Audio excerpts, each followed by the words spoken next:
Ah, goulou, goulou, goulou, goulou, goulou, goulou. Eh, c'est un rire dans One Piece, ça. Yo, la famille, c'est Dazen, alias l'escroc du game. On se retrouve aujourd'hui pour une nouvelle vidéo. Une nouvelle escroquerie. Mon frère, comme t'en as l'habitude, aujourd'hui, je vais te présenter des animés. Logique. Et comme d'habitude, tu vas aussi mettre un pouce bleu à cette vidéo. Logique. T'as un petit personnage gribouillé par ton escroc préféré qui s'affiche. Si tu l'as reconnu, mets le nom du personnage en question en commentaire. À l'ancienne. Mais juste avant, je vais te parler de Surfshark VPN. Toi qui es fan d'animé, t'as déjà forcément eu des pubs en rapport avec les animés. Mais est-ce que tu t'es déjà demandé pourquoi? Eh bien tout simplement car il y a des petits escrocs comme Dazen qui collectent tes données pour les réutiliser tels des escrocs. Et justement j'ai quelque chose pour t'éviter ce genre de choses. Surfshark VPN, qui est un VPN qui te permettra de protéger tes données de ces escrocs. Cela te protégera même du roi des escrocs. Mais en plus de ça, ce VPN d'élite t'aidera aussi plus globalement à surfer anonymement sur le net. Quoi frérot? J'ai entendu que tu voulais regarder One Piece sur Netflix.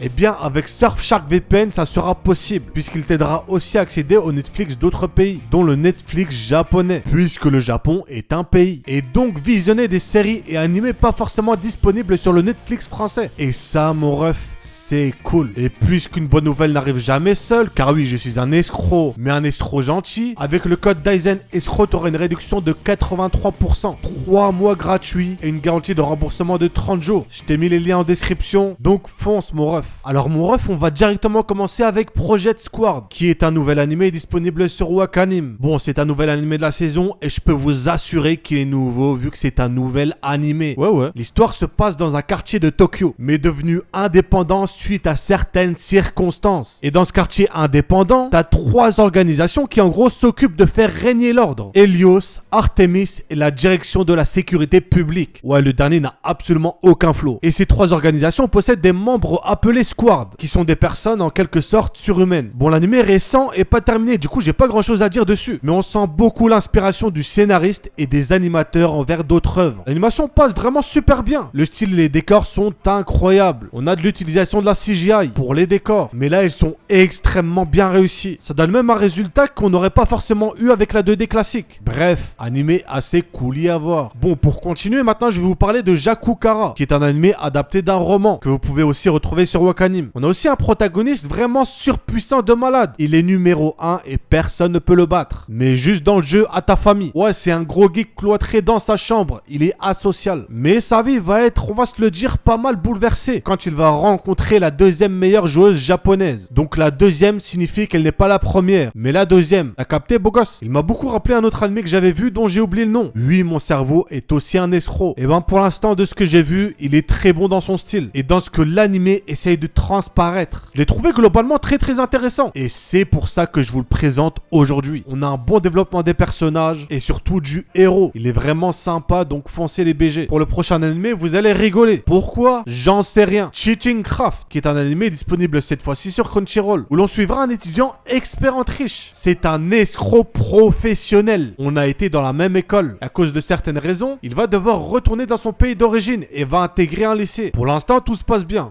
Mais petit problème, il n'a jamais été à l'école avant ça. Donc il est éclaté au sol, t'as vu? Mais vraiment éclaté au sol. Et du coup, pour avoir de bonnes notes, il va faire quoi? Il va utiliser ses techniques d'escroc pour tricher. Mais ça ne va pas être aussi facile, car un groupe d'étudiants a créé des équipements de sécurité justement pour éviter la triche. Bon là, tu l'auras deviné, on est dans un truc assez loufoque. Mais vraiment trop bien. J'ai cru me voir dans un animé. Et puis bon, ça peut apprendre quelques techniques d'escroquerie à certains d'entre vous. On a beaucoup d'humour. Et bon, à partir d'un moment, ça part en vrille, dans tous les sens. Mais c'est ça qu'on aime, l'escroquerie. C'est faux. Jikano Shiraisha, qui est cette fois-ci un animé très axé dans le combat et le surnaturel, accompagné d'un peu de comédie, comme on aime. Tu peux le retrouver sur Crunchyroll. Et rien du tout frérot. Alors de base, l'œuvre est d'origine taïwanaise. Et personnellement, j'ai senti la différence. C'est comme dans les animés chinois. Généralement, tu ressens la différence de culture dans l'écriture scénaristique et les mises en scène. Dans ce récit, les humains peuvent remonter le temps pour changer un événement de leur vie. Là, tu te dis, mais c'est quoi ce bordel? Calme-toi mon ref, prends ton kebab au sushi et écoute-moi bien. Ils peuvent remonter le temps mais les changements opérés ne sont pas réels. Les créatures nommées dans l'anime Aura utilisent les regrets et la mélancolie des persos pour s'en nourrir. Et nous on va suivre deux chasseurs d'aura, Victor et Kiri, qui les pourchassent avec leur pouvoir surpuissant. Alors si je devais donner une note, ça serait un bon 14-15/20. Il est vraiment super cool à voir. On a un peu tout dans les personnages et aussi dans l'histoire d'ailleurs. La bande son et l'ambiance est assez propre et on a un animé relativement équilibré dans sa globalité mon ref. Donc à voir lui aussi. Et terminons maintenant avec le terminement.